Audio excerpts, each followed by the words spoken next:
Gixxer series of motorcycles has been one of the biggest success stories for Suzuki in India. In fact, the Gixxer and Gixxer SF are the motorcycles that helped Suzuki carve a niche in the super important 150cc segment. And now, Suzuki is all set to up the game with a bigger and better Gixxer, a 250cc Gixxer. And interestingly, Suzuki has gone in for the same successful formula that it did with the 150 and has launched a quarter-litre sports bike that's not too committed, not too aggressive. How is the bike to ride? We're about to find that out at the Buddh International Circuit. Let's talk about the design first. Suzuki has gone in for a fresh design for the SF250 rather than reworking the smaller SF155 styling. The SF250 thus looks fresh all around. The fresh face integrates a large all-LED headlamp unit along with a short windscreen, while side panels of the fairing are clutter-free without too many lines. That said, the Gixxer SF250 is not the prettiest sports bike in the country, and I would have liked a more aggressive and more appealing face. What's more, the front end of the 250 is exactly the same as the updated version of the smaller Gixxer SF, which takes away some of the premium feel. The only distinction between the 155 and 250 thus is the stickering on the bigger motorcycle and also its matte finish paint job. The 250 also gets two-piece handlebars and a split seat, which make for a sporty stance, and the bike does look appealing from the sides, especially in matte black.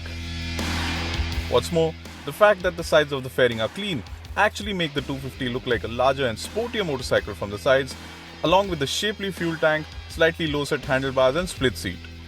The rear end is simpler looking in comparison, but the design is clean and looks appealing, especially with the Gixxer's trademark double barrel exhaust and 150 section rear tire. The Gixxer SF250 is powered by an all-new single-cylinder engine that puts out 26.5 PS and 22.6 Newton meters. Now, performance from this engine is not exactly explosive, but the mid-range punch is really strong, and that should keep you enthused. The bike uses a 6-speed gearbox, but more importantly, it does not use liquid cooling and uses oil cooling, and Suzuki has in fact developed a brand new oil cooling system for this motorcycle. Suzuki tells us that the idea behind the oil cooling system was to keep the motorcycle's overall weight low and ensure the engine architecture was as simple as possible. Performance from the new engine is linear almost throughout the rev range and is particularly strong at the bottom end and mid-range. The Gixxer SF250 is thus quick when taking off from standstill thanks to the surge of torque. The engine also feels smooth and refined, as is the case with almost all Suzuki engines, and there's barely any vibration. The strong mid-range is certainly a highlight on the performance front and should help in traffic too. On track, it resulted in good drive out of corners, and the crisp throttle response from the fuel injection system only made the bike feel better. That said, I would have liked the engine to build revs slightly quicker, as it would have helped in making the bike even more engaging to ride. What's more, performance does not really taper off at the top, and the 1.2 km long back straight at the Buddh International Circuit allowed me to hit just over 150 kmph on the SF250, which tells us the bike should allow you to cruise comfortably at over 100 kmph on highways without the engine feeling stressed. The 6-speed gearbox works well by offering slick and precise shifts, while clutch action at the lever is light. On the whole, the Gixxer SF250's powertrain impresses with its refinement and adequate performance, though I would have liked it to offer a slightly livelier feel. Underpinning the 250 is a newly developed chassis. Now, I like this chassis for the fact that it offers good feedback around corners and also makes for a stable speed at high speeds in conjunction with the well-tuned suspension at front and at the rear. But with that said, I would have liked this bike to be slightly more agile, as we've always liked the nimbleness of the smaller Gixxer SF. The chassis and suspension setup make for a planted feel, be it at high speeds or when braking from them, and even around corners. In that sense, the SF250 is a likeable motorcycle, as it allows you to commit around corners as well, though I feel a slightly firmer setup would have made the bike even better around bends. That said, the SF250 should offer a good mix of ride and handling on the road, which is something I'm keen on finding out once we get the motorcycle for a full road test. On the other hand, when it comes to making quick directional changes or flicking it from side to side, the SF250 felt slightly lazier than I would have expected.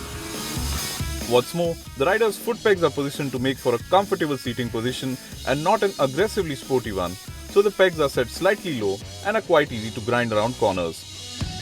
Suzuki has equipped the Gixxer SF250 with dual-channel ABS, and the system works well in most conditions. The 300mm front disc offers bite in a progressive manner, which is likeable, though when braking really hard on track, I did feel the ABS intrude a little too early. But the 250 is not the only Gixxer that we are riding on track today. Suzuki has also updated the smaller Gixxer SF, and it uses the new chassis from the 250.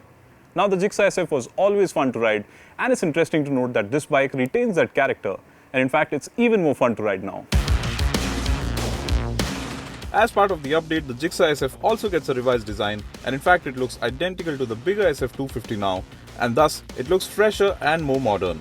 Suzuki has also given the new Gixxer SF the same two-piece handlebars and split seat as the 250, which not only makes it look sportier than before, but more premium as well. The engine remains unchanged for 2019 though, and is mated to the same 5-speed gearbox. But the power output is down by about half a PS as compared to the older bike, and Suzuki tells us the trade-off is a result of it preparing the engine to meet the upcoming BS6 emission norms. However, we did not feel any power deficit during our ride on track, and if anything, the bike's top speed only felt better as the SF was able to hit 120 kmph on the speedometer down the back straight. The smaller SF's engine is also quicker to rev as compared to the 250s, which adds to its livelier feel. Interestingly, despite using the exact same chassis as the 250, the Gixxer SF, or the 150 here, to clarify, is a lot more agile. When it comes to changing direction quickly, this bike just feels so much niftier. It's easier, which makes it so much more fun to change direction quickly. Of course, the fact that this bike is about 16 kgs lighter than the 250 definitely helps its handling. The new chassis has helped in making the smaller Gixxer SF a more potent handling package, and it feels confident, planted and also quick to steer. The difference between the agility of the two motorcycles was apparent almost instantly on track, and the smaller SF's lighter, more nimble feel as compared to its elder sibling was certainly welcome. In fact, the Gixxer SF has been the machine Suzuki has tweaked for its one-make racing series over the past few years, and I feel the new SF155 should certainly make for an even better handling race machine. On that note, Suzuki has also confirmed that it will be running the Gixxer SF250 in its one-make championship this year itself, and the 250 should make for an interesting race machine. So to sum it up, the updated Gixxer SF is definitely more fun to ride thanks to the updates like the chassis, and it also looks more premium now, and in that sense I think it justifies the premium of Rs 12,000 that this bike commands over the outgoing version. On the other hand, the 250 is certainly an interesting addition to the quarter-liter segment, and it's also a worthy upgrade to somebody riding a 150cc motorcycle like the Gixxer SF. It is well built, it's comfortable, the power delivery is friendly. But with that said, I would have liked some more aggression from the motorcycle in terms of the handling and the power delivery as well. The bike is priced at Rs 1.70 lakh ex-showroom, and I think that's quite a decent price for a fully fared quarter-liter sports bike.